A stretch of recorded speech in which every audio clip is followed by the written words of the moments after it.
Hey guys, welcome back to a new YouTube video. Today we're diving into handstand, specifically into handstand mobility. So we're going to look at the shoulder, the wrist, and the scapula, because a lot of people tend to have problems with shoulder mobility and wrist mobility, and that shows itself in shoulder pain or wrist pain or banana handstand. So these are the things that we're going to dive into. Stay tuned. Okay guys, before we go into the prerequisites needed for a better handstand hold, let's look at a not so good handstand hold with closed shoulders. Okay, I'm gonna help her here. She doesn't come in, perfect. So usually when people are here, you see the slight forward lean here in the shoulders, so the shoulders are not stacked over the wrists, okay? And therefore, the shoulders also increase the pressure coming onto your wrist because the angle even more or gets even closer, right? So there's even more pressure onto the wrists. So you need also more mobility in the wrists. The closed shoulders are oftentimes not only a strength problem of the shoulders, but in most cases mobility problem. That's why we wanted to cover today. Okay, let's jump into the first mobility drill, covering shoulder mobility, especially for that closed shoulders, but also involving the scapula, the function of the scapula. So guys, let's look at the shoulders first. We're gonna look at the shoulder flexion. So if you struggle with opening the shoulders into your handstand for a better line, and you have these closed shoulders, maybe you lack range of motion in shoulder flexion, or for sure. Then we will use an exercise called shoulder flexion pails and rails here in the prone position using a stick, for example. To do this exercise, we're first going to have to find our passive end range. Okay, so it's very easy to find. Let's make sure before you try to lift off from the ground, for example, to have a PPT, and engage your shoulders, straight elbows, and now let's see how high she can lift off. Okay, so here. So maybe we have to rotate that block, and from this position you should not be able to lift away. So let's try it again, just ever so slightly, but that's okay. From here, we first take a deep breath and start to relax in this passive position. Okay, trying to think of sinking those shoulders deeper to the ground, opening up this side, relax. We're gonna stay here in this position for 2 minutes, okay? Passive stretch. Let's assume she was already 2 minutes into the passive stretch. Then we're gonna apply the pails and rails. So the pails, the first isometric contraction we use is pushing the stick slowly and controlled into the block with straight elbows, trying to engage all of this stuff down here. So ramp up your max contraction, and if you reach your 100% max contraction, hold that isometric contraction for 15 seconds. Push as hard as you can. After the 15 seconds, engage your delts, all this stuff here, the regressive side, the closing side of that angle of that joint, and try to lift away from the stick. Make sure to keep the wrist straight, elbows straight all the time, so you're not compensating here, and you hold that isometric contraction for 15 seconds as well. Okay, after that, relax, and you can repeat this once or twice, depending on how much time you have and how restricted your shoulder flexion is. Okay, guys? If you're a little bit more advanced and already have good open shoulders, but lack the strength to maintain it, we're going to show you one little extra here, and this is going to be some lifts. Okay, you can also train lifts, also end range mobility strength training. Make sure you maintain the PPT again. Same principles as the rails contraction, but now we actually want the lift off. So again, engage your triceps, elbows straight, and lift off. Boom. Hold that lift off for 3 seconds, 5 seconds in the air. You can also make a short lift off. Place it back, repeat it for a couple of reps, 5 to 7 reps. Yeah, make sure you're not arching. You keep that PPT for sure. Exactly. As I said, 5 to 8 reps, depending on like your level of course right now and your time, and you can do that for 2 to 3 sets. Next up, we're going to go through scapular control and scapular strength. What a lot of people don't realize when they start with handstands is that you actually want to push away from the ground with your shoulders, so you want to push up and away. So that is where we're now going to go through a couple of progressions and regressions of scapular elevation and scapular control. So we're going to start with the unweighted version, basically, where we're using a dowel or some kind of stick. You want to grip about shoulder width apart.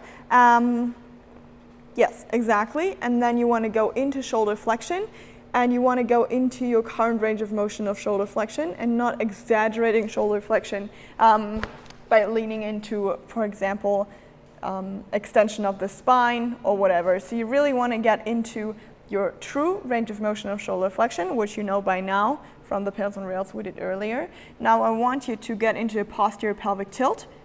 So out of that anterior pelvic tilt, straight body line here.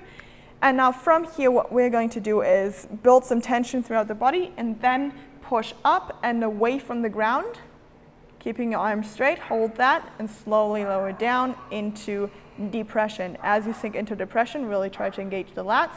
Push up again, pushing away from the ground, away from your ears, slowly lower down again. You want to keep the elbows as straight as you can, and push back up again, hold for 1 to 2 seconds, stay in shoulder flexion, slowly lower down. So you can start with 6 repetitions, we'll work your way up to 8 or even 10 repetitions. The goal is not to go through the 10 repetitions as quickly as possible, but really to go for quality reps here. So this is why we want to hold each repetition for 1 to 2 seconds before doing the next repetition. So start slow, start a lower rep range, and work your way up to 10. If you're comfortable with this progression, get into a pike position. Now we're going to start loading our shoulders and our scapulas. So you want to find a pike. You don't have to have your heels on the ground. You can also lift your heels off to get into a comfortable pike position. Now we're loading our scapula with some of our body weight. And now you want to think of elbows straight and push away from the ground. Really pushing away, holding that 2 seconds, slowly sinking down again. As you sink down, really try to sink with straight elbows and push away from the ground again holding for 2 seconds, and then slowly lowering down again. You don't want to lean too far forward because that is what we've been going through with shoulder flexion. So you really want to make sure that you keep that shoulder in alignment and don't lean more than 90, so you have no more than a 90-degree angle in the wrist. That is a good indicator. And then you really get to mimic that handstand position. If you're really comfortable with that, again, start with 6 repetitions, quality over quantity, work up to 8 or 10. If you feel comfortable, go onto the wall or elevate your pike to then load your scapula even more and try to perform them there as well. Remember, always straight elbows when you're doing this. So big limiter for a lot of people in a handstand are the wrists. A lot of wrist pain coming up usually with handstands because a lot of people just jump into it, not warming up their wrists or lacking some wrist mobility or flexibility. So what we want to go through today is to increase range of motion for your wrist and build strength and control close to your end range, so you're not experiencing pain when you're doing handstands or any kind of pushing exercises where you're on the ground. Okay, so first up, we have wrist extension, pails and rails. So you want to do that in a kneeling position. And basically what you want to do is, there are two ways you can do it. You can have your hand facing forward and leaning over, or you can have your hand here and leaning back. Both times you're targeting wrist extension. Just to choose which setup is more comfortable for you. Yeah, so that's my personal favorite. I like to do it this way. Now what you want to do is lean as much forward. You start at neutral or wherever you're comfortable and just try to lean forward into wrist extension as much as you can, keeping the palm of the hand on the ground. So you want to keep it on the ground, just show when you go too far how your wrist, yeah. So this is not what we're looking for. Only lean as far as you can maintain that hand on the ground. So now we're in our passive stretch. We want to stay here for 1.5 to 2 minutes. And then when we're closing into those 2 minutes, we then start to slowly ramp up the pales contraction.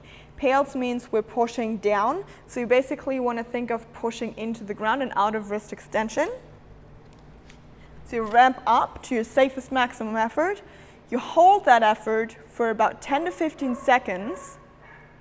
And then after the 15 seconds are over, you think of increasing wrist extension by thinking of engaging all of this here and thinking of driving your fingers into your forearm. So you want to get into deeper wrist extension. When you're new to this, ramp up slowly so you're not experiencing any pain or cramping, and work your way up on the percentage. So start with 60%, next time maybe 70%, then 80%, and you can repeat that twice at the beginning, so 2 times pales on rails, and when you're getting better, you can do 3 times pales on rails. To also strengthen your end range and not only increase the range of motion, we do passive range holds. So if your passive range of motion is already really good, or after your pales on rails, you can then do passive range holds. So we get into our passive end range. Now think of your rails contraction. You want to keep your elbows straight the entire time. Think of your rails contraction, so think of going into more wrist extension, thinking of lifting the fingers up, and then lean back out of that end range until your fingers and your hand starts to lift off, and only really the base of your hand is on the ground. Hold that lifter for 5 seconds, and then reset, going back into your passive end range, fighting for that rails contraction, thinking of lifting up, lean back until your fingers lift off, and the knuckles, and lift back onto the ground. So 5-second lift-offs to start with. Go for 4 to 5 repetitions, and then as you get better, you can increase the time under tension each rep and decrease the reps until you're, for example, at 3 by 10. So guys, if you like this video, please leave a like or a comment in the comment section below. We appreciate your support so much. And additionally, you can also subscribe to our channel for more videos, more information about mobility and strength training. Guys, if you're searching for long-lasting results and an individualized coaching, then use the link in the description below and book your free call with one of us, Leslie or me, to discuss your current situation and to really dive deeper into a long-lasting approach to mobility and strength. Guys, thanks for watching. See you in the next one.